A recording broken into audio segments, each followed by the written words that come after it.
tudo bem? Sejam todos bem-vindos a mais um episódio do Pode Me Inspirar. E a convidada de hoje é uma pessoa maravilhosa, incrível, doutora Emily. Ela é pediatra do meu bebê. Desde que ele estava na barriga, ela já cuidava da gente. É uma mulher super forte, inspiradora. Passou por uma transformação de vida e de saúde no último ano. E eu tenho certeza que vocês vão amar esse episódio. Então, com vocês, doutora Emily. Olá. É Emily Ascencio. Emily Moreira Ascencio. Emily Moreira Ascencio. Seja bem-vinda. Obrigada, adorei, obrigada. E eu já vou começar fazendo a pergunta. O que a Emily queria ser quando era criança? Veterinária. Veterinária. Veterinária. Eu queria ser veterinária, eu adoro bichos. E aí eu acabei cuidando, mas só que de pessoas. Entendi. Mas aí como foi isso? Você era criança e você queria veterinária, e você falou, mamãe, quero ser veterinária. Como é que era lá, a Emily, lá na infância? Como é que foi que surgiu isso? A Emily da infância, a Emily viveu com a mãe na infância. Meu pai, a gente perdeu o contato quando eu tinha uns 7 anos. Não, menos. 6 anos. Aí eu perdi o contato e vivi com a minha mãe. Então eu tenho uma irmã e vivi eu, minha mãe, que é a Aline, e viveu eu, a Aline e minha mãe. E eu sempre gostei de cuidar, eu acho que era isso, né? E na infância, como você tem mais contato com bichinho, enfim, eu acho que era isso que eu queria ser quando crescer, queria cuidar de bichinhos. Porque não sei se eu sabia que era cuidar de pessoas, né? Enfim. Mas eu acho que sempre teve esse cuidar já desde a infância. E aí, como é que a medicina apareceu na sua vida?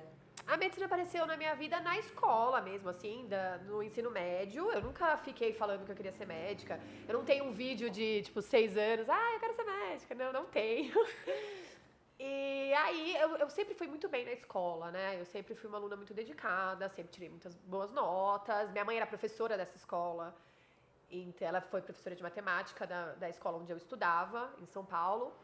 E aí, eu decidi que eu queria fazer medicina. Não foi nada assim, aconteceu e, né? Eu falo que eu não tenho uma história triste pra contar. Pelo contrário, né? São coisas muito boas. E decidi fazer medicina. E quando eu entrei na faculdade, eu tinha certeza que eu não queria fazer pediatria. Era a minha única certeza. Eu não quero ser pediatra e não quero ser geriatra. Então, eu não quero ser 8 ou 80, sabe? Nem do começo e nem do final da vida. E eu tive uma professora no 5º ano da faculdade, eu estava no internato já, que é onde a gente fica no hospital. Onde era a sua faculdade? É em Fernandópolis eu fiz a faculdade, mas o internato eu fiz em São José dos Campos. Sim. E lá você morava sozinha? Lá a gente morava numa república de meninas, que é a faculdade que custeava, né? Porque inicialmente ia ser tudo em Fernandópolis, mas aí a faculdade cresceu e aí a gente fez convênios em outros lugares. E aí eu fui fazer o meu internato em São José dos Campos. Ai, que legal. E lá eu tive uma professora, que eu não sei porquê, é como se fosse uma mãe pra mim, ela era pediatra, e me convidou pra ficar com ela, né? Porque lá eu ficava sozinha, eu quero que você fique aqui comigo, eu quero te ensinar a pediatria, eu quero que você... E eu acabei gostando, como foi algo que eu me apaixonei ali. E ela foi a minha inspiração, chama doutora Tânia. E eu sempre falei pra ela que foi ela que me fez entrar nesse mundo da pediatria. Ela que te mostrou o lado... A beleza da pediatria, né? Olha. Porque a maioria das pessoas acha muito difícil pediatria, porque a criança não fala, porque a criança, né, não é como um adulto, então não é muito fácil de lidar. Depende, né? Tem crianças de todos os tipos, mas tem as crianças que têm mais medo do médico. Sim. E eu falava, imagina, não tenho jeito nenhum pra pediatria. Zero jeito, porque eu não queria ser mãe também, né? Eu não queria ser mãe, não queria casar, queria ser médica sem fronteiras. Olha... E ela me apresentou esse mundo da pediatria. E eu me apaixonei. E cá estou, pediatra. Menina, ninguém acredita. Quanto tempo já que você se formou, que você é pediatra? Em pediatria, 10 anos. Olha. O ano passado, 11 esse ano. Olha. E aí, você não queria casar, você não queria ter filho, só que aí surgiu um marido aí no meio do caminho. Conta isso. Um marido e 2 filhas, né? Como você conheceu o seu marido? Como foi que isso eu mudou em você? Eu conheci o Edu antes de ir pra faculdade. Né? Então eu tinha lá meus 18, 19 anos. E conheci o Edu, e o Edu, ele sempre quis constituir família. Ele sempre falou pra mim, eu quero ser pai, eu quero ter uma esposa, e eu falava, imagina, esse menino é louco, né? Imagina, não, eu não sei se você sabe, mas eu sou médica, eu falava pra ele, né, vou me formar médica e não vou ter tempo, porque era isso que as pessoas falavam na época, né? O médico não tem tempo, Só o médico só trabalha. trabalha, o médico tem aquela vida louca, Natal, Ano Novo, ninguém passa com a família, ninguém vai mais ver. Então, o que que eu tinha na minha mente? Que eu ia viver assim, não tenho tempo pra casar. Você quer casar com alguém que não vai estar com você, né? Como que você quer constituir família comigo, entendeu? Pois ele insistiu que era eu que ele queria Ai, que casar, e aí bonitinho. eu fui pra faculdade, aí altos e bates, termina e volta, tanto que ele brinca, né? Ele fala assim, a gente namorou sem nota fiscal e com nota fiscal, né? Aí com nota fiscal, a partir do terceiro ano da faculdade, antes era sem nota fiscal. E aí eu me formei, e ele sempre me falando, não, eu quero casar, eu quero ter filhos, e eu, vamos ver como que vai ser, vamos, né? E aí quando eu voltei pra São Bernardo, porque eu fiz a faculdade em Fernandópolis, quando eu voltei, me formei médica, eu falei, chamei ele pra morar comigo. Eu falei, eu vou morar sozinha, então vamos morar junto. Fazer um Vamos ver. teste. Vamos fazer um teste, E ver você qual é que é é. de São Bernardo? Eu sou de São Bernardo. E ele também. E aí vim pra cá, e a gente foi morar junto, e no ano que a gente morou junto eu engravidei. Aí eu falei, bom, acho que a gente vamos casar. Sim. E casamos, estamos casados. O ano que vem completa 10 anos de casados. Nossa, gente. E 2 filhinhas. E daí as filhas vieram assim, a Isa veio porque Deus quis, né, assim, veio de presente pra gente, mas a gente já tinha combinado que depois do casamento a gente ia ter uma filha e ver como que ia ser, né, porque o sonho do Edu, ele fala que o propósito de vida dele é ser pai Ai, que dessas bonitinho. meninas. E aí a gente teve a Isa e depois de 3 anos e meio a gente decidiu ter a Bia. Aí foi planejada. Foi pensada. Pensada. Planejada, Se ela veio a hora que ela acontecer- quis. se Ela veio a hora que acontecer. se acontecer, tá tudo certo. Entendi. Foi isso. Nossa, que legal. E aí, fala pra mim, você começou onde? Você começou trabalhando em hospital, com a parte de pediatria? Você já começou com clínica? Como foi a trajetória da pediatria? Nossa, eu comecei em todos os lugares. Você me achava em todos os lugares. Eu tava na UPA, eu tava na UBS, eu tava no hospital, eu tava em ambulatório, eu tava em tudo. Eu gosto muito de trabalhar. Eu sempre fui workaholic mesmo. Tanto que na minha primeira gestação eu tive uma depressão, porque eu parei, né? Completamente. Então, uma pessoa que trabalhava eternamente, de repente eu, parei. Opa, agora eu tenho uma pessoa que depende de mim e minha vida é essa aqui, assim, eu não trabalho mais, eu não tenho mais aquele, né? Aquele ritmo doido. Aquele ritmo doido. Você chegou a amamentar? Amamentei, numa loucura. Eu lembro que eu amamentava a Isa, o Edu me dava comida na boca e eu tirava leite no outro peito, sabe? Aí ele falava, até quando isso, essa loucura, né? Aí eu, não, porque eu sou pediatra, porque eu tenho que amamentar, porque eu tenho que trabalhar, porque eu tenho que, né? Sempre foi isso, porque eu acho que, você estava me falando de conhecer a história da pessoa, né? E o que eu tive de exemplo? Eu tive uma mãe que estava em todos os lugares ao mesmo tempo, né? Ela era mãe, ela era professora, ela era a casa, ela era meu pai, minha mãe. Então, o que veio pra mim da infância? Que a gente é tudo, né? Então, foi difícil isso. E aí, eu tava em todos os lugares. Então, eu comecei em todos os lugares. Eu já trabalhei em tudo relacionado à pediatria que você imaginar. Já trabalhei em hospital, já trabalhei em ambulatório, em clínicas, em tudo. Nossa. Eu estava em todos os lugares de São Bernardo. E você tinha um sonho de ter sua clínica? Não, no começo não. A gente não sai da faculdade com isso, sabe? A gente sai da faculdade com você precisa trabalhar. Você é médico, você precisa trabalhar, né?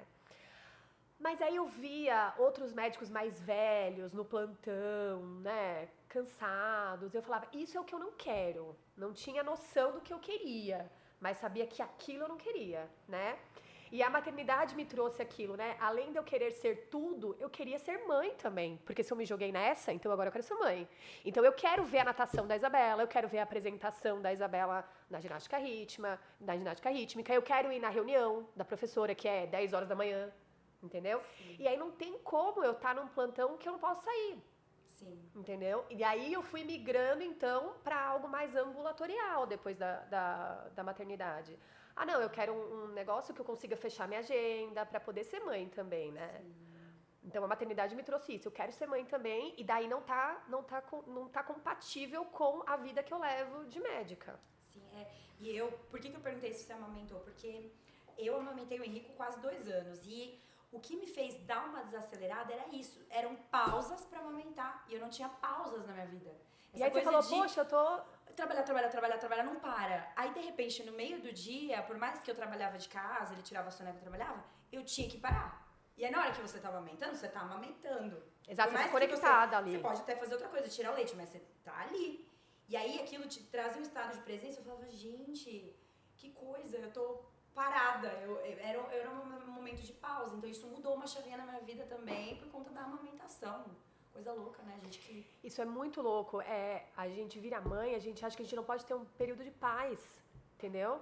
Às vezes eu tô quietinha, eu falo, puxa, eu podia estar lendo um livro, eu podia estar estudando. Aí o Eduardo fala, você pode também não fazer nada, olha que legal. Você ficar aqui parada, contemplando a vida passar. Aí eu, não, mas a gente não tem essa sensação de que pode. A gente tem que estar sendo produtiva o tempo inteiro, porque alguma coisa vai faltar, entendeu? Seja pra nós, pra família, pra criança. É muito isso. E as suas filhas que olham pra você, né, como médica, pediatra, elas falam alguma coisa, se elas querem ser médicas, elas já falam, começam a falar? Falam que não querem ser médica porque eu trabalho muito. E olha que hoje eu trabalho pouco. E olha que eu trabalho pouco não, mas assim, muito infinitamente menos do que era antes. Mas aí elas falam que querem depois ser médicas, mas a Isa já me falou essa frase, já me veio essa frase do, não quero ser médica porque você trabalha muito, mãe, você trabalha o tempo inteiro. Porque é o tempo inteiro respondendo mãe, né? A gente tá mesmo o tempo inteiro não é ativa. Da clínica, né? Não, exemplo, eu que mando várias mensagens. Mas não, mas é uma coisa que uma coisa que o seu trabalho te traz, né? É o risco e benefício do trabalho. Então, assim, não é uma coisa que me incomoda. Mas ela já percebeu que é algo que eu tô atenta o tempo inteiro. Entendeu? Sim. E as suas filhas são atletas, né? Tem uma que é da ginástica rítmica, eu sempre vejo ela se apresentando. Fala um pouquinho pra gente a importância do esporte na fase infantil. Ele ajuda, ele não ajuda? É só um passatempo? O que você acha sobre isso? Não, hoje a gente tem protocolos de Organização Mundial da Saúde e de Sociedade Brasileira de Pediatria. Então, assim, não é fontes água de lindóia, sabe? Hoje a gente tem que uma criança maior de 5 anos, ela precisa se exercitar 5 vezes na semana de 7 dias, numa atividade mínima de 60 minutos, variando entre aeróbico e força.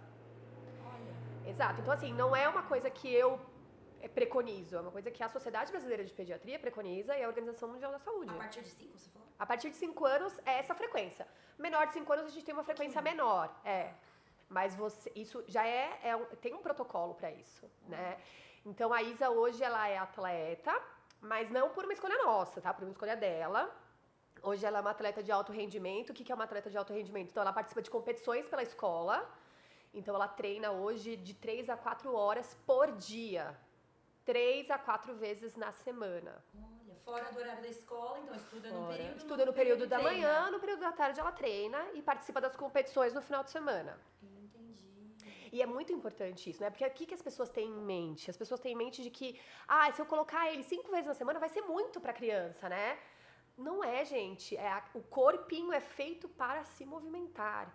Então, o esporte ele vai ajudar na parte tanto intelectual, memória, corpo em si, né? Programação metabólica, vai te ensinar sobre ser... sobre respeitar o outro, sobre ser resiliente, sobre entender que tem os altos e baixos no esporte, daí você leva essas lições pra vida, entendeu? Então é maravilhoso, em todos os sentidos. Eu acho que não tem uma coisa ruim do esporte, eu não consigo te falar uma coisa ruim do esporte. Olha, isso eu notei muito no Henrico, porque ele tá indo na escola faz 3 meses, né? Eu coloquei ele no meio desse ano. E lá na grade já... Ele tem natação, ele tem judô, ele tem ginástica olímpica. E a ginástica são 2 vezes, ele tem futebol. E aí eu fiquei pensando, falei, gente, será que ele não vai ficar muito cansado? Mas é o que todo mundo pensa. Todo dia ele tem um esporte, não tem nenhum dia que ele não tem alguma coisa. E eu vou ficar prestando atenção com como ele vai chegar em casa, porque se ele já chegar dormindo, imagina, ele chega super porque eles foram feitos pra isso, né? Sim. A criança tem essa energia, a criança gosta disso. Sim. A criança quer se sentir pertencente. Que coisa melhor do que um esporte para você se sentir de uma tribo, de um lugar, sentir que você vai contribuir para aquele número pequeno de pessoas, entendeu? Então a criança quer, o corpo quer se mexer, a mente precisa se mexer, é um raciocínio, você tem que estar pensando o tempo todo, entendeu? Então não existe, eu acho, uma coisa ruim do esporte. Nossa, legal. E sobre suplementação? Os seus pacientes suplementam alguma coisa? O que você acha sobre isso? Eu tenho um conceito de suplementação muito legal, né? As pessoas, elas sempre remetem a poxa, a minha avó nunca suplementou e morreu com 102 anos. Porque hoje é essa loucura e tudo mais. Eu falo que a gente mudou tudo, né, gente? Mudou. Antigamente, a sua avó, ela morava, provavelmente, ela plantava e comia muito mais coisas que ela mesma plantava, ou tinha uma horta muito perto, né? Não tinha tanto agrotóxico, não tinha tanto conservante, era uma alimentação muito mais natural. Então, você tinha um intestino com uma flora diferente da nossa. A qualidade alimentar era uma qualidade superior à nossa, né? Eu estava falando hoje com um paciente, para você achar uma coisa pura, né, uma coisa natural para comer, você precisa procurar. Antigamente você tinha que procurar um industrializado. Hoje você, poxa, daquele lugar que é livre disso, disso, daquilo. Então, assim, é específico, é um nicho específico. Não é fácil. Fácil é você ir no supermercado e tá lá disponível um monte de industrializado. Isso muda o nosso metabolismo. Isso muda o nosso intestino, a nossa flora intestinal. Isso muda as nossas necessidades. A sua avó, ela caminhava de manhã para ir para a escola, para ir para um açougue. Hoje você não caminha, você vai de carro, você não tem exposição solar. Então a sua absorção de vitamina D, por exemplo, é outra. Sim. A sua absorção de nutrientes da sua comida é outra, porque você está concorrendo com um monte de conservante, com um monte de aromas sintéticos. Entendeu? Então, hoje a gente precisa entender que tudo evoluiu, né? Pra bom ou pra ruim, evoluiu. Sim. E aí você precisa se adaptar a isso. E hoje o que a gente tem de estudos? A gente tem que as crianças estão anêmicas, que as crianças estão com falta de vitaminas, sim, por conta da alimentação. Hoje a gente tem o dado último recente que a obesidade é maior que a desnutrição. E antes era o contrário. Nossa. Por que a obesidade hoje é maior que a desnutrição? Porque hoje a gente tem muito mais uma alimentação horrorosa, industrializados, doces e etc. As nossas crianças não estão correndo mais na rua. As nossas crianças saem da nossa casa, de um apartamento, e vão para outro prédio, que é um prédio da escola. E vão de carro. E vão de carro. Ou elas pegam o patinete elétrico. Então, assim, a gente mudou completamente. Então, a gente também tem que mudar. Então, hoje a gente preza, óbvio, muita gente suplementa, mas antes de suplementar, eu quero saber da alimentação da criança, para ver se a gente pode mudar primeiro na alimentação, depois a gente adequa a essa suplementação. Então, eu tenho crianças que suplementam, tenho crianças que não suplementam e comem super bem, e tá tudo certo, mas a gente tá sempre de olho nas mudanças. Então, sim, eu gosto muito de suplementação porque eu acho que a medicina evoluiu e aí a gente evolui junto também. Então, não dá para você comparar com as pessoas de antes. Sim. E ainda sobre o tema alimentação, essa parte, né, de quando introduziu sal, quando introduziu açúcar, no que você acredita que é ideal? Assim, imagina que uma mãezinha aí acabou de ter um nenê, o que você orientaria para ela? É tudo natural? Quando dá um docinho, quando não dá? Qual que é o que você acredita sobre isso? Eu falo assim, ó, o sal, ele tá tudo certo a partir de 1 ano de idade, tá? Isso tem protocolo alimentação da Sociedade Brasileira de Pediatria. Então, você introduz o sal aos pouquinhos a partir de 1 ano. Isso. O açúcar é engraçado, né? Porque quando que você foi a um médico teu, a gente tem o nosso médico, juntas, inclusive, eu mesmo. Quando que você foi no nosso médico e ele falou assim, você tá com 35 anos? Pode açúcar. Nunca falou. Nunca falou. E nunca vai falar. Pelo contrário, o que ele vai falar pra você? Evite açúcar, não coma açúcar. Como que eu, pediatra, vou virar para uma mãe e falar assim, olha, a partir dos 2 anos, ele pode açúcar. Você entendeu? Sim, total. Não, pra mim, assim, não pode açúcar nunca. Mas, hoje fala-se que o contato com o açúcar depois dos 2 anos, a gente tem estudos de que o contato com o açúcar após 2 anos pode ser que seja melhor o paladar, que já tenha formado um paladar do que os 1.100 dias, porque tem a construção dos 1.100 dias e tudo mais. Então, após esse período, pode ser que seja algo que não vá mudar paladar ou não vai fazer a criança... É 1.100 dias? É o período até os 2 anos de idade. Entendi. Que é um período onde a criança tá numa fase de expansão, tanto neurológica, né, quanto de metabolismo. Então, eles falam muito sobre esses 1.100 dias. O quanto que a gente tem que contribuir dentro desses 1.100 dias. E aí, após isso, os impactos referentes, vamos supor, ao açúcar são menores, né? Mas, assim, tem gente que fala assim, até os 2 anos não come nada de açúcar, depois dos 2 anos é só açúcar também. Assim, não adianta. Então, não, aqui lá no meu consultório eu falo, quando eu faço a introdução alimentar, eu falo, açúcar após os 95 anos. Ou nunca. Entendeu? Never. Never. E aí vai da mãe, aí a gente comenta dos 1.100 dias, o que é importante, mas eu nunca vou receitar o açúcar. Não, a escola ajuda muito nisso, né? A escola do Henrico, ela tem uma cozinha e uma padaria na escola, então não vem nada de fora. Eles fazem e eles não usam açúcar em nada. Exato. E aí, quando eu fui fazer o coaching lá pra colocar ele, ela falou assim, Aline, não dê açúcar em casa. Até a avó que gosta, porque senão né, de aqui dar, muda, né? Ele não porque vai senão aceitar o não daqui. ele vai chegar aqui, ele vai achar que nada tem gosto, porque tudo que eles fazem, eles colocam frutas, eles adoçam com frutas. Então ela falou assim, não dê. Igual a tela, Então não tem né? nada de Não dê. açúcar adicionado, é o açúcar da Isso. própria alimentação. Exatamente. E é isso, então, lá em casa eu tento seguir muito isso, assim, a gente tá muito nessa área, assim, as meninas sabem. E aí, da introdução alimentar, né, que é um tema também, você acha que tem que dar tudo pra criança, daquela janela lá, pra criança não ter alergia, ou tem algum alimento que você é contra na introdução alimentar? Não, eu acho que tudo que for in natura... Camarão, amendoim, Sim, a gente tem uma janela imunológica, que não é que a criança não vai ter alergia, mas a exposição nesse período de 6 a 9 meses da introdução alimentar, você tem menos sintomas nessa fase. Então, sim, é uma janela de oportunidade, né? Onde a criança vai ter contato com os alimentos. E a introdução sempre 6 meses? A partir dos 6 meses, depende. Se a criança for prematura, por exemplo, a gente tem que calcular a idade corrigida, né? Então, ele nasceu de 6 meses, a gente corrige isso daí, então vai comer mais ou menos com, sei lá, quase 9 meses, 8 meses. Entendi. Então você tem que corrigir. E olha que loucura, né? Lá atrás, na nossa época, dava suco de laranja pra criança recém-nascida, chá. Então, por isso que eu falo, a medicina evoluiu, tem muitas coisas que evoluiu pro bem, né? A gente fala, evoluiu, e aí agora a gente tem que suplementar, né? Dava maisena na mamadeira. Exato. Mas você sabe que eu tava conversando hoje também sobre isso, e antigamente, por exemplo, o Danoninho era só morango. Hoje é aroma sintético de morango, tem 0 frutas, entendeu? Então, assim, o mesmo alimento que a gente fala, poxa, eu comia Danoninho e não me fez tão mal. Não, mas é porque realmente o Danoninho, ou sei lá, o mousse de morango era de morango e leite. E hoje é morango não, é aroma sintético de morango, açúcar e leite modificado. Mas até o gosto mudou. Sim. Porque eu lembro que o Danoninho que eu comi, ele tinha um gosto. Você pega o Danoninho de hoje, ele tem um gosto esquisito. Porque mudou, né? Hoje realmente não é Danoninho. A gente fala, não é Danoninho. É outra coisa. Nossa. Pra você ver como muita coisa muda. E tem que olhar, né? Até lembro quando você foi passar o leite do Henrique, você falou, calma aí. Aí você foi olhar os ingredientes.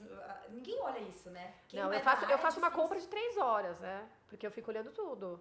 É que agora a gente já sabe mais ou menos o que a gente come no dia a dia, então já sabe os produtos. É mais específica a minha compra, mas antes é rótulo. Porque a gente é enganado no bater o olho. Sim, é isso mesmo. Então vamos entrar num assunto agora muito polêmico, que é a tal da bronquiolite. Tá. Eu tenho uma amiga que eu tava falando com ela ontem, inclusive, ela teve um bebê que na 29ª semana deu uma má formação no diafragma, que aí os órgãos foram pra cima, ela tentou me explicar. E aí ele nasceu, aí ela ficou internada porque ela desenvolveu eclâmpsia por causa disso. Tá. E aí ele nasceu de 32 semanas e ficou na UTI um tempão. Fez com 3 dias de vida já uma cirurgia e tal. E aí o que aconteceu? Ela já tá em casa, o nenê tá com 5 meses, tá mais fortinho e tal. E o médico, ele proíbe a visita.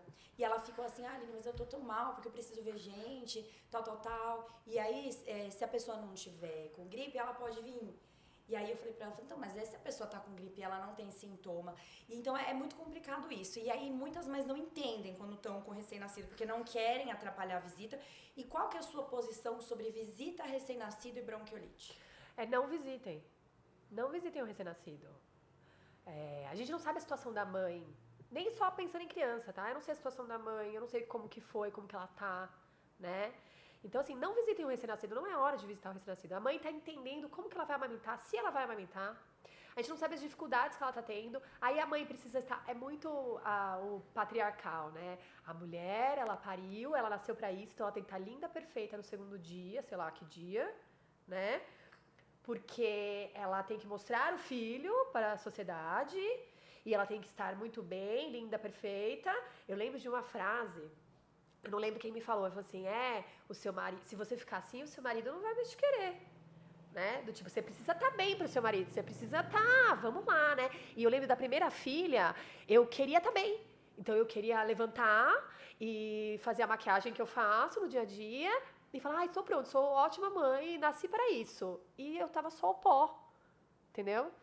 Mas eu tinha que estar lá, porque eu tinha que receber os amigos, eu tinha que receber a família e eu tinha que mostrar que eu era uma pediatra muito boa e uma mãe também, entendeu? Porque isso não é diferente um do outro. E na segunda filha, eu falei, meu bem, o que eu mais quero é ficar aqui estatalada, entendeu? Curtindo essa hora que é uma hora eu e meu filho, sabe? Eu, meu filho e minha família, eu, meu filho e meu marido e a irmã. Então não visitem, não só por causa de doença, principalmente por causa de doença, porque a gente nunca sabe se a gente tá com alguma coisa incubada, que amanhã, no outro dia, vai surgir sintomas e aí você acaba passando pra um bebê. Então não visitem, é isso que eu falo, não visitem. Mas o pai, a mãe, o filho podem sair ao ar livre, você não vai pegar nada ao ar livre, entendeu? Então você pode ver gente, você pode conversar e voltar para sua casa, mas o seu filho está aguardado. Entendi. E aí a partir de qual cenário que você acha que pode a visita e tal? A partir das primeiras doses das principais vacinas. Isso a partir do 3º mês de vida, que aí você já tem uma cobertura interessante, já fez as meningites e tudo mais. Hoje tem vacina para bronquiolite. Você é a favor de toda vacina de tudo? Eu sou a favor. Vacinas salvam vidas. Sim. Sou super a favor. Nossa, legal. Eu acho que a Covid trouxe um pouquinho de ensino dessa coisa, né, da máscara. Agora, trouxe, mas a galera vai esquecendo um pouco, né? Trouxe, foi muito bom, mas agora ainda tem um...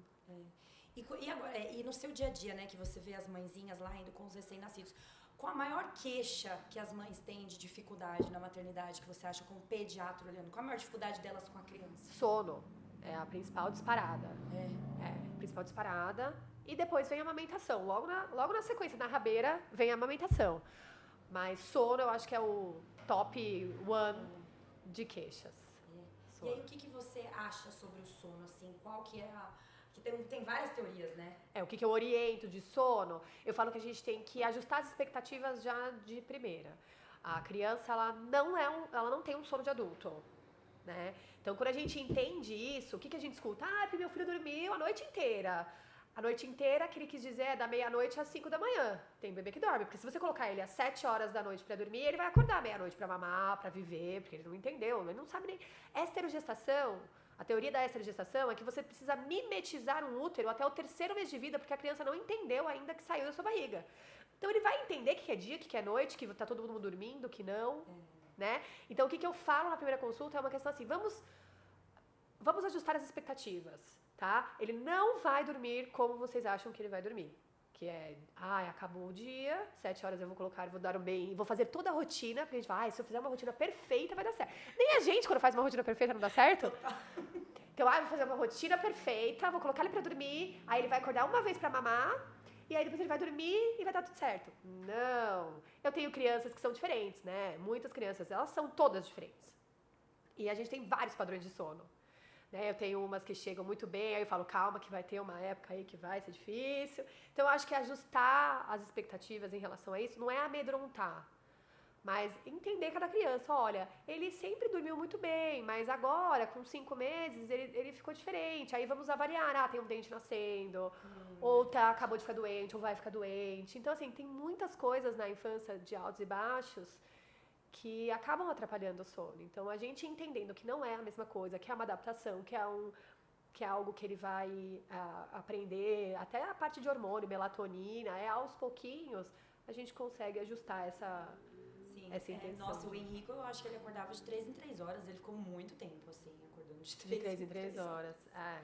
Então, e eu tenho, assim, as meninas, elas dormiam muito bem quando nasceram, aí depois tiveram os altos e baixos, a Isabela era alérgica à proteína do leite de vaca, então não dormia, era aquele caos.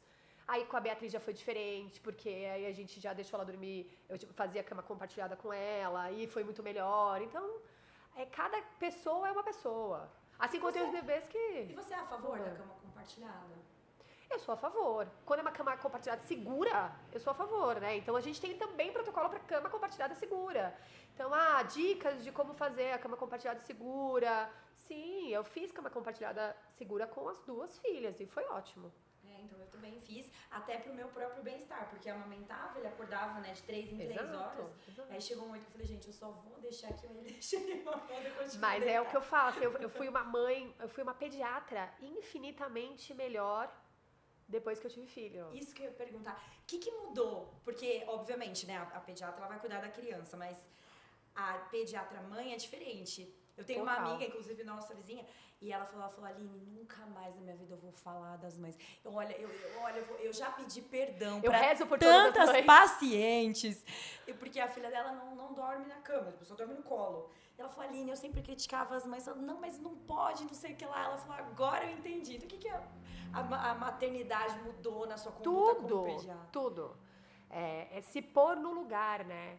É um te entendo que você tá triste, entendo que você não dorme, entendo que seu filho ficou doente e a tua rotina da academia não é a mesma, entendeu? É se pôr no lugar, é entender que você me falou, eu te mando várias mensagens, eu também mandaria. Eu também mando pra pneumologista quando elas entram sei lá, em broncoespasmo, né, chiando. Eu também faço isso. Eu também quero correr pro pronto-socorro e chamar o médico quando elas estão doentes. Então, eu acho que é o se pôr no lugar, é falar, poxa, é empatia, falar, eu sei o que você tá passando. Então, eu vou ser a melhor pessoa que eu posso ser, porque eu sei o que você passou. Entendeu? Isso muda tudo, né? Muda tudo. Isso muda muito. E assim, de você olhar com um olhar de prevenção, né? Eu vou compartilhar com vocês, gente, 2 coisas que aconteceu com o Henrico. A primeira foi quando ele era muito pequenininho, a gente achou que a moleirinha tava fechando muito rápido. E aí eu falei, meu Deus do céu, se essa moleirinha fechar, tem que abrir, tem que fazer uma cirurgia. Exato. E aí, assim, claro, não era nada, a gente acompanhou, ela tava tudo ok, mas foi um cuidado que você teve, que a gente eu estudei sobre o assunto, a gente passou no neuropediatra, fizemos a parte de osteopatia que fala? Sim. De osteopata, enfim, que inclusive ajudou na cólica por tabela, ajudou na cólica. E a outra coisa era aquela bolinha, lembra? Que tinha nascido no saquinho dele. E aí você falou, Aline, isso pode ser uma coisa que pode deixar ele estéril, pode ser muito grave, pode ser nada, mas corre pro hospital. E aí, uma hérnia, foi isso? Foi, que a gente achou que era uma hérnia. Isso, aí você falou que se tivesse a hérnia, como é que você usou a palavra? Se ela tivesse assim... Encarcerada. Encarcerada, exatamente. Uma hernia inguinal, a hernia inguinal é uma urgência. E aí ela falou, não, Aline, corre pro pronto-socorro, faz o ultrassom. E aí, graças a Deus, a gente chegou lá, era uma bolinha de água que ele falou, mas vamos acompanhar. Deu 2 dias, a bolinha sumiu, nunca mais voltou, graças a Deus. Mas assim, de você ter esse olhar de prevenção, Sim. Né? Porque beleza, não foi nada, mas e se fosse alguma coisa, né? Então, assim, às vezes a gente sabe que existem alguns médicos, vai lá, olha, tá, ouve, se tá achando peito, tal. Não, é uma coisa muito mais além, e isso salva vidas, né? Exato, é o que eu falei, assim, a medicina, ela evoluiu. Então, a gente tem exames hoje, por exemplo, eu tô olhando a barriguinha, a gente tem o toque, a gente tem a ausculta, a gente tem a palpação, a gente tem o histórico, a gente tem a queixa. Mas, quem me garante que lá não tem alguma coisa que eu não consigo ver? E hoje, um exame de ultrassom não é invasivo, a gente consegue fazer. Por que não fazer um exame de ultrassom para ver se tá tudo certo? Por que a gente não consegue, em vez de tratar uma anemia, fazer um hemograma quando tá tudo certo para ver se não tá quase chegando a uma anemia? E daí a gente reverter esse quadro, em vez de fazer a suplementação de ferro como algo, poxa, é um remédio, eu preciso que você suplemente ferro. E aí no dia a dia, com uma prevenção, esqueci hoje, mas tá tudo bem, ele não tá anêmico, foi só hoje, amanhã eu retomo a suplementação.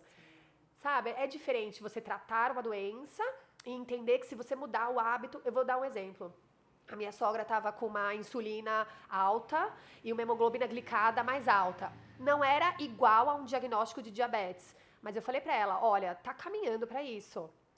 Que tal a gente mudar a alimentação dessa maneira? A gente faz 3 meses assim, assim, assim, você se adapta, aí a gente repete os exames e vê como que tá. Maravilhoso, fez o que a gente pediu, agora os exames estão ótimos.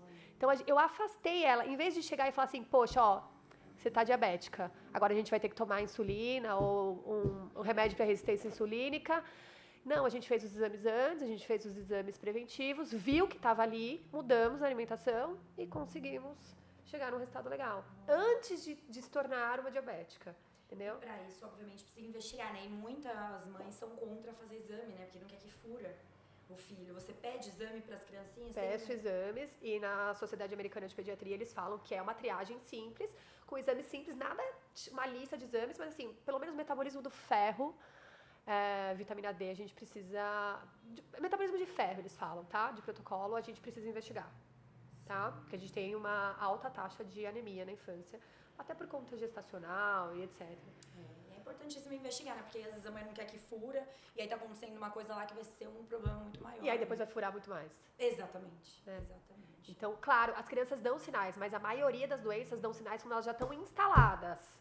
E daí é instalada uma doença. Então, não, a gente trabalha com vamos ver se está tudo certo para que não chegue a esse ponto, não chegue ao ponto de tratar a doença em si. Sim, muito bom. E agora vamos mudar aqui o assunto, a pauta. Vamos. Você é atleta, né? Tô acompanhando sempre lá. Me tornei atleta. Sigam, ó, Pede Ajuda, @Pede Ajuda, né? @pede.ajuda. Pede.ajuda, sigam. E eu acompanho e tal. Como é que o esporte, a corrida entrou na sua vida? E quando foi isso? Tá. Depois que eu tive as meninas, depois da minha maternidade, eu parei de cuidar de mim, assim, eu acho. Eu acho que eu foquei tanto em querer fazer tudo e esqueci que eu tinha que fazer o principal, que era cuidar de quem cuida, né? Que sou eu. Então eu sempre cuidei de todo mundo. Esse foi o meu propósito, esse é o meu propósito, cuidar de todos, mas esqueci de cuidar de mim, de olhar pra mim. Porque eu queria ser tudo ao mesmo tempo e me esqueci, essa é a verdade. Eu me esqueci durante anos. Mas a gente não percebe, tá? Hoje eu vejo isso, mas naquela hora lá no caos, na chuva, eu tava lá me molhando e não tava entendendo nada, que eu podia muito bem correr pra um lugar e não me molhar. E quando eu percebi que eu não estava sobrepeso, tá? Eu estava com obesidade. Essa era a palavra. A gente tem medo de falar isso, né? Porque a gente, eu não era obesa. Eu era tava um pouquinho acima do meu peso. Não, eu estava obesa. Eu fui fazer exames de rotina e tava tudo alterado. Tudo alterado. E daí, o meu médico virou e falou, quando que você vai querer começar a tomar remédio para diabetes, por exemplo? Você me avisa se é agora que eu prescrevo ou se a gente vai tentar mudar essa situação. Aí eu falei, olha, eu acho que eu vou tentar mudar. E comecei a fazer exercício físico. Então comecei a ir pra fazer musculação, correr, mas correr eu não conseguia correr, porque, né, muito peso pra corrida. Mas estava me interessada nisso, focada nisso. Mas eu tava vendo que eu não tava tendo muito resultado, porque é aquele negócio, né? Zero constância. Você, hoje fulano ficou doente. Hoje eu não quero ir. Tudo é motivo pra não ir. Mas aí eu busquei o Joaquim, que é o meu amigo, meu colega. Falei, Joca, eu quero mudar. Eu lembro até hoje, foi uma paciente minha que chegou mais magra. Ela não tinha nem ido no Joaquim, era um outro médico, mas ela falou assim, eu fui e fiz um tratamento médico, porque eu tava mal, né? Então eu tive que fazer um tratamento médico mesmo, foquei e tal. E numa consulta pra outra, ela veio muito magra. E eu falei, meu Deus, olha só, né? Ela conseguiu, ela fez um tratamento. Liguei pro Joaquim na hora que ela saiu da sala, eu lembro até hoje. Falei, Joaquim, é o seguinte, quero mudar, assim, eu quero voltar a ser quem eu era. Aí ele falou, vem aqui. Você sempre foi magrinha? Sempre fui. Sempre gostei de esporte, eu jogava bola na faculdade. Que legal. Sempre gostei. Corria na faculdade também, então não foi um esporte, do nada. Eu sempre gostei de correr, mas parei, depois que me formei, logo no dia depois, parei. E aí liguei pra ele e ele falou assim, vem aqui, vamos mudar de vida. Aí fui, eu lembro, a resposta do tratamento foi muito boa. Tanto foi muito boa que no primeiro mês, assim, emagreci uns 10 quilos e consegui correr melhor. E daí aquilo foi me empolgando, me motivou, fui ficando mais assídua, porque você vai tendo uma resposta e aí você vai gostando daquilo. Aí fiz a minha meia maratona, e agora eu vou fazer a maratona. Nossa, que maravilhosa! E, é sensacional, é uma coisa muito legal, assim, E onde você corre? Eu tenho uma assessoria de corrida, eu corro na Avenida Kennedy. E com a assessoria a gente, eu me descobri de novo, assim, o que eu gosto de fazer. Quantos quilos você perdeu nessa jornada? Num total, eu acho que foram 23 quilos. Ó, eu comecei no Joaquim, eu tava com 80 quilos, hoje eu tenho uns 53. Olha. É isso, né? 20 quanto? 27 quilos. 27 quilos. Nossa, que demais. É outra pessoa, né? Outra pessoa. E não outra pessoa de físico, né? Outra pessoa de tudo. Hoje eu me priorizo. Então, assim, hoje a gente monta a nossa rotina de casa e é assim, Edu, você leva as meninas porque eu vou descer, porque eu vou me exercitar, eu vou correr. E aí depois você chega e você vai pra sua academia enquanto eu faço o nosso café. Então é tudo, assim, montado pra isso. Entendeu? Porque a gente precisa de uma organização em casa. Então a gente precisa que o nosso parceiro esteja junto. Sim. Pra que a gente, né? Porque todo esse malabarismo não é eu sozinha. Sim. Né? Então é muito legal isso, assim, o quanto ele faz por mim, eu faço por ele. E na nossa rotina é isso, a gente se prioriza. E tudo assim, você tem que pôr na sua agenda, né? Se você colocar na agenda, você vai fazer. Aquela coisa de, não tenho tempo, não tenho tempo. Às vezes a pessoa que não tem tempo tá ali 3 horas na rede social. Exato. 3, 4 horas. Teve um estudo recente que falou que a média, as pessoas estão ficando 7 horas por dia nas redes sociais. Então, e aí o esporte é ruim, né? 1 hora por dia, todos os dias da semana, é ruim, não consegue. Mas ficar na rede social consegue. Você tá entendendo? Então, é uma coisa assim, eu lembro que os pacientes falavam assim, você não pode me atender 8h30? Antes eu falava, claro! Aí ia atender. Agora não posso. Eu corro eu faço a minha atividade física das 7 às 8h30. Então, não, é o meu compromisso comigo. Hoje eu tenho um compromisso comigo. É fechar a agenda. É fechar e falar, não, eu não posso, infelizmente eu tenho um compromisso. É como se eu tivesse um outro paciente pra atender, entendeu?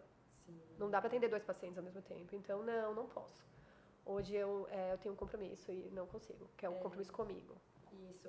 E fala pra mim sobre aquele caso, né? Teve uma mãe que reclamou que você não respondeu ela em tal horário porque era uma emergência. Tá. Conte sobre isso. Na verdade, essa mãe, ela passou o filho comigo há muito tempo, né? Foi uma mãe que passou, vamos supor, o filho em janeiro, e aí ela me mandou mensagem em outubro, e não era uma emergência. Ela classificou como uma emergência, mas não era uma emergência. E aí não é que eu não respondi, eu demorei um pouco pra responder, e daí ela brigou, e eu falei, calma, isso não é uma emergência. Eu sou uma médica que trabalha no ambulatório, então eu oriento muito bem os meus pacientes quanto a isso, né? Então eu falo, olha, eu respondo as mensagens, mas eu não tô 24 horas, eu não sou uma inteligência artificial que tô lá 24 horas, né? Eu sou mãe, eu sou esposa, eu tenho, né? Então, assim, eu demorei, era um feriado, eu demorei pra responder, ela me mandou uma mensagem bem educada, né? Com todos os xingamentos possíveis, falando que eu não tinha respondido e tal. Mas eu respondi, só que eu respondi com um pouco depois do tempo, sei lá, 5 horas depois. E aí eu falei, gente, eu preciso alertar vocês de que eu não tô, por mais que eu goste do que eu faço, por mais que eu esteja disponível, eu não estou disponível 24 horas. E você não é uma médica de emergência, né? Eu não sou uma médica de emergência. Existem locais pra isso, né? Óbvio, depois eu vou querer saber o que aconteceu. E a gente sabe quando é uma emergência. A mãe que realmente sabe que é uma emergência, ela leva pro pronto-socorro e lá ela me avisa. Entendeu? Ninguém vê o filho com falta de ar e espera eu responder. Sim. Ninguém. Tá com falta de ar? Você pega, você leva no pronto-socorro e você vai falando comigo. Entendeu? Mas ele já tá sendo atendido. Não é que eu não atendi ela numa emergência. Não. Se é uma emergência, você está no pronto-socorro. E aí você fala comigo. Porque aí depois eu posso te orientar sobre o que tá acontecendo no hospital. Ou sai de lá e vem pra cá logo que você sair, pra gente conversar, pra eu ver a criança, etc. Entendeu? Porque o pessoal confunde um pouco, né? Às vezes. E teve outro caso também da maquiagem, né? É verdade. Foi muito interessante. Conta pra gente da maquiagem da Isa. Foi da Isa? Foi da Isa. A Isa, ela é atleta de ginástica rítmica. E uma das coisas que o esporte pede é que você tenha uma maquiagem de acordo com a apresentação que você vai fazer, né? Um artístico. E o artístico pede. O palhaço pinta o rosto característico do palhaço. Enfim, e a Isa, como a ginástica rítmica, ela tem nota artística, a Isa fez uma maquiagem para a apresentação que ela ia fazer. Então, era uma música em que ela era uma pessoa que tinha conhecido o amor da vida, né?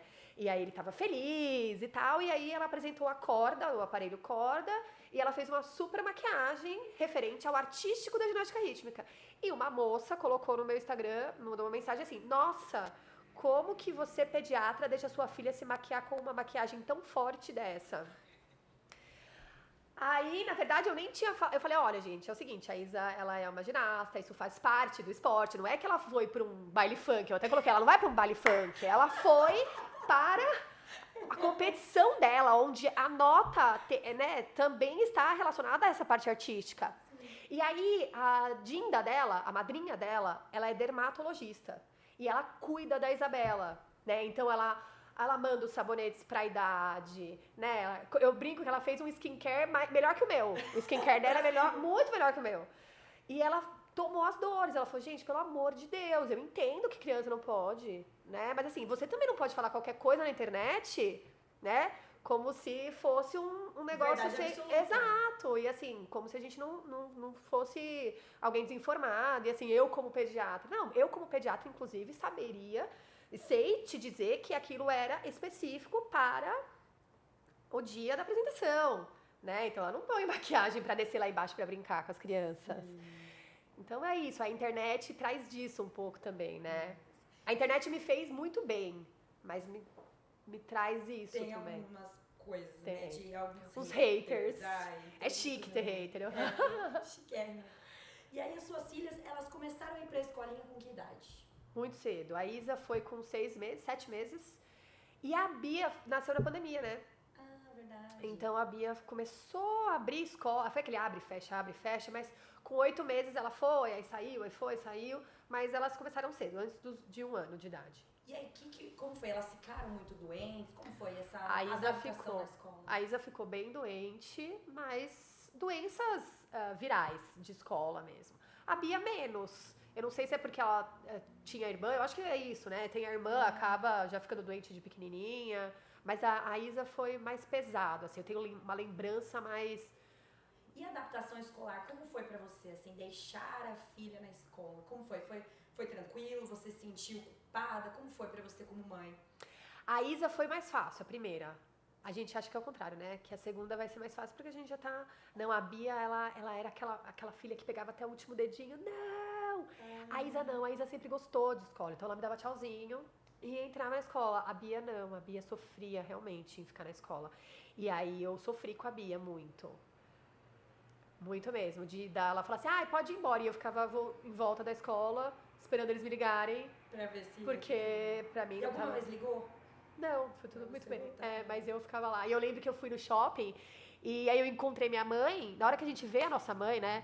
Eu, adulta, encontrei minha mãe, eu já comecei a chorar. Ela, o que foi? Ai, mãe, porque a Bia tá na escola. Ela, mas o que aconteceu? Eu, nada, ela tá na escola. Minha mãe, Emily, tá tudo bem? Aí eu, mas pelo amor de Deus, ela tá sofrendo, sabe? Sim. Então eu achei até engraçado, porque algumas mães falam, é só ele me ver que ele chora. Mas é só eu ver minha mãe também que eu chorei. Adulta, entendeu? É que você tem segurança pra você demonstrar o que você Demonstrar tá o que tá sentindo. Muito legal. Exato. A neurociência explica isso, né? E agora, assim, eu tô estudando, né, neurociência, tô fazendo uma pós de neurociência agora, e eu sei que você é do movimento neurocompatível, né? Que ele fala que você tem que cuidar da criança ali, porque a formação cerebral dela não tá completa, né? Então tem muito pai que xinga, que briga, que bate na criança, que acha que a criança de 1 ano de idade tá fazendo pra provocar, tá desafiando de verdade, tá arquitetando um plano ali contra os pais, né, e tudo mais. O que você tem pra falar dessa parte, né, do movimento neuroconsciente ali e a importância disso na primeira infância? Depois que eu fiz o curso de profissional neurocompatível, também mudou muito a maternidade, né? Eu falo que as pessoas sempre falaram, porque você que manda na criança, porque a criança é um mini adulto. E eu sentia na minha maternidade, por exemplo, eu queria ser amiga da minha filha. Qual é o problema de eu ser amiga da minha filha, né? Não, você não pode ser amigo do seu filho. Você é a mãe, você não é amiga. Você é autoridade. Você é a autoridade, né? Você não pode... o que é falado por você tem que ser seguido. Eu lembro uma coisa que me marcou muito na época da pandemia. A gente mandava aquelas máscaras para as crianças, né, de tecido, teve toda aquela fase. E aí teve uma vez que a Isa estava atrasada para a escola e eu coloquei uma máscara. Ela falou assim: mãe, eu não quero essa máscara porque tá cheirando ruim. Eu acho que ela deve estar com cheiro de boca, né, de respiração. Aí eu falei: filha, não, vai. Vai que você tá atrasada para a escola. Aí ela foi para a escola. E eu parei e pensei, falei assim, poxa, imagina você na escola 4 horas com uma máscara que tá cheirando ruim. Porque simplesmente eu não parei pra ouvir ela e mudar a máscara. Era só eu mudar a máscara. Mas não, como eu era autoridade, não, você vai, você tá atrasada, pega essa mesmo, não tem nada de cheiro ruim e vai. Na hora me deu um negócio, eu liguei pro meu marido, falei, Isa, que tá no Viva Voz do carro. Ela, oi mãe, eu falei, filha, me desculpa. Eu falei pra você ir com a máscara que tava cheirando ruim, que você me falou, deve estar cheirando ruim mesmo. Tem uma máscara de descartável no carro, você pode pegar essa máscara e levar pra escola. Aí ela falou, muito obrigada, mamãe, por ter me ouvido. Eu fiquei emocionada. Ai, que bonitinho. Aí eu falei assim, aí eu parei pra pensar e falar, poxa, por quê? Né, eles são pessoas, eles sabem das coisas que eles estão falando, entendeu? E aí a neurocompatível é mais ou menos isso, sabe? É você entender que a criança, óbvio, não tem maturidade pra tudo, mas eles têm voz, né? Eles têm voz, a gente precisa entender que a idade e a maturidade estão muito ligadas, né? Então a gente tem que saber respeitar isso, né? Respeitar que sono dói. Dói mesmo. Você já sentiu sono? Poxa, é horrível. Você fica mal-humorado quando você tá com sono. Por que a criança ela não consegue te explicar que ela está desse jeito? E hoje a gente sabe explicar com palavras porque nós somos adultos. Entendeu? É mais ou menos isso, é você tentar entender, você dá voz para a criança. Na verdade, a criação neurocompatível, o profissional neurocompatível, é você entender que a criança tem voz, tem vez, tem sentimentos, ela não é um mini adulto. Ela é um adulto, é uma pessoa em formação. É isso que ela é. Então mudou muito. Mudou. E o cérebro dela ainda não tá formado. Exato, ela tá lapidando. A gente tem adulto que não tá lapidado. Tem adulto que não tá lapidado. Eu falo assim, tem adulto que bebe e perde todo o controle. A criança é mais ou menos isso, ela não tem esse controle, né? E por que você se permite e não permite a criança? Vamos ensiná-la, vamos entender, entendeu? É igual bater, né? A gente fala, se uma pessoa não fez algo que você queria, você vai bater no adulto? Exato. Então por que você vai bater na criança? E é sempre conversa. As minhas filhas, e eu falo, as pessoas falam, é impossível você criar uma criança sem ter dado um tapa. Eu criei uma que tem 9 anos, hoje ela tem 9 anos, outra tem 5 anos, e elas não sabem o que é, a gente nunca levantou a mão, elas não têm medo, se eu levanto a mão, elas não saem correndo, elas não fazem assim. Isso não resolve assim. É possível sim, o meu tem 2 anos e meio, nunca levantar, nunca nada. Nada. Se você não vai fazer alguma coisa, a gente vai na negociação, vai ali na psicologia. Vai tentando entender. Eu falo, todos os pais, eles deviam fazer curso de vendas, de negociação.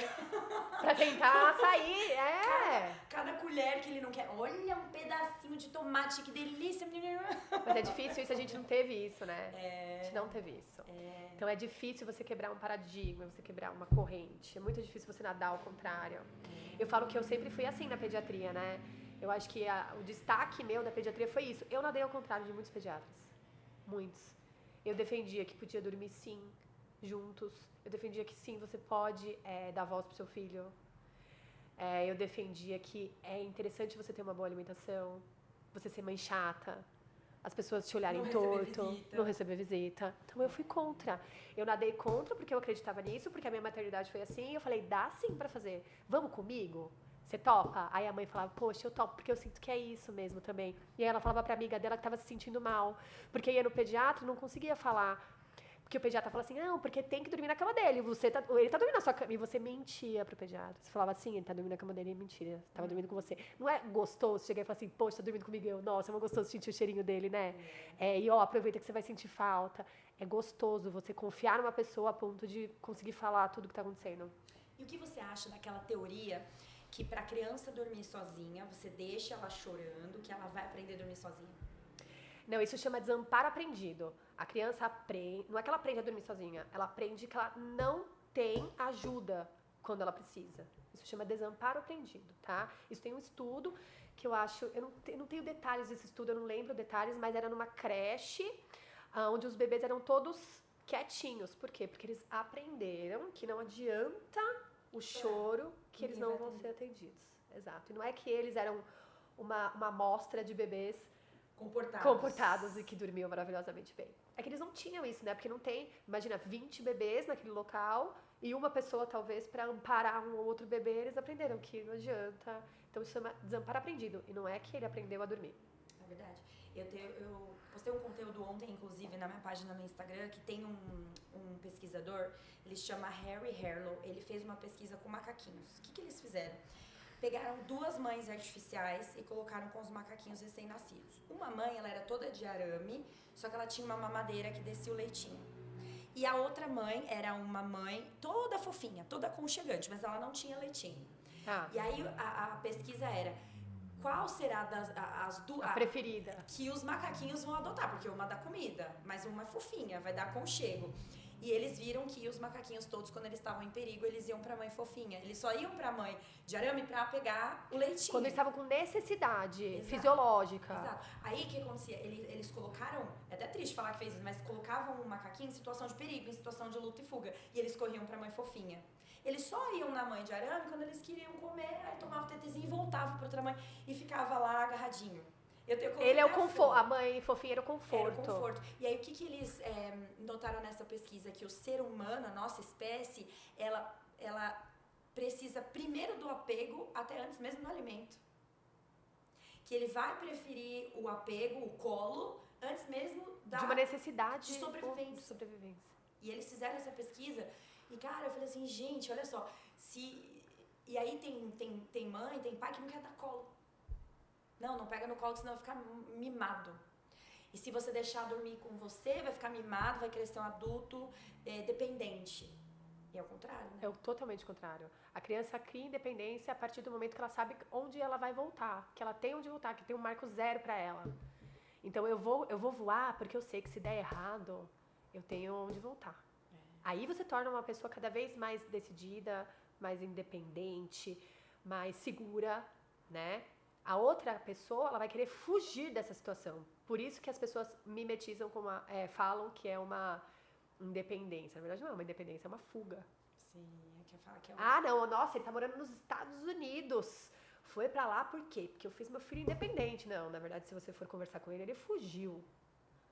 Muitas das vezes. É verdade. Foi fuga pra poder viver melhor. Isso é mesmo, né?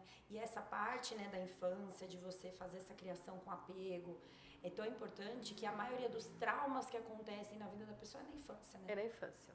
A infância é uma parte maravilhosa da vida. Eu acho que por isso que eu gosto disso. Eu gosto e se você não fosse pediatra, qual seria a sua outra especialidade?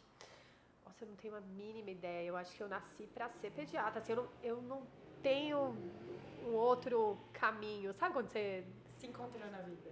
Me encontrei na vida. Eu acho que nessa parte eu tô já completinha, assim. E quer mais filhos? Não, a gente não quer mais filhos. Não tem. Fechou a fábrica. Aí volta naquele assunto que eu tinha te falado. Eu gosto de ser mãe, eu quero ser mãe. E daí, pra eu ser uma mãe que eu sei que eu tô dando tudo de mim, eu não consigo. Isso eu, Emily, tá? Não consigo trabalhar.